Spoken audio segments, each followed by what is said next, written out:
What did the royals do to completely break Meghan? I just didn't want to be alive anymore.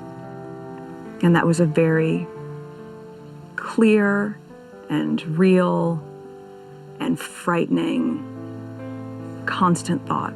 I was really ashamed to say it at the time, and ashamed to have to admit it to Harry especially, because I know how much loss he's suffered. They didn't want him to be a prince or a princess, and also concerns and conversations about how dark his skin might be when he's born. The palace forced Meghan into silence. To be told what to do, it must have been quite a shock. She likes to have the freedom to do what she wants and when she wants. I've advocated for so long for women to use their voice, and then I was silent. Were you silent or were you silenced? The latter.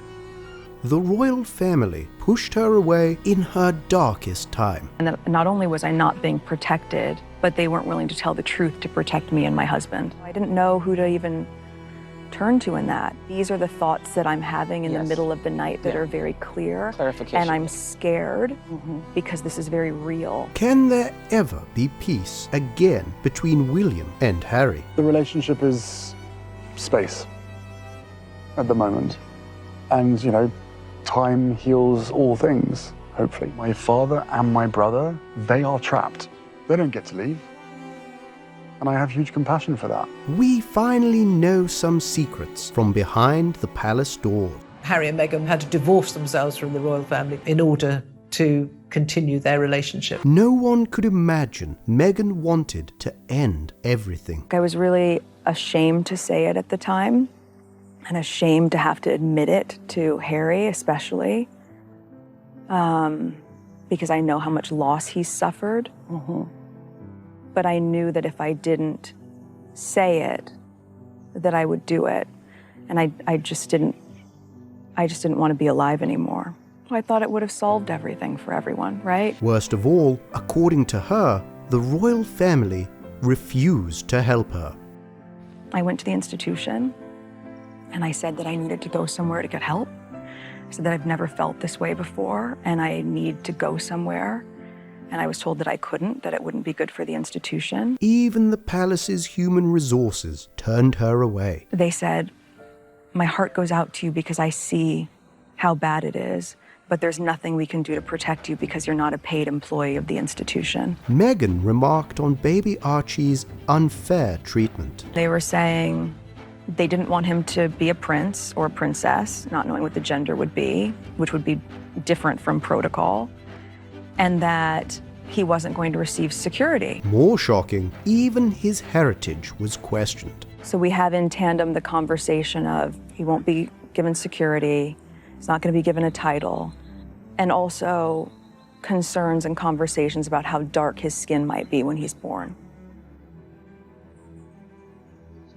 What? Prince Harry again opened up about his biggest fear. My biggest concern was history repeating itself. Just like Diana, Meghan is hounded by the press. When I started my public life, I understood the media might be interested in what I did, but I was not aware of how overwhelming that attention would become. That overwhelming attention cost Diana her life. Every single time I see a camera, every single time I hear a click, every single time I see a flash, it takes me straight back.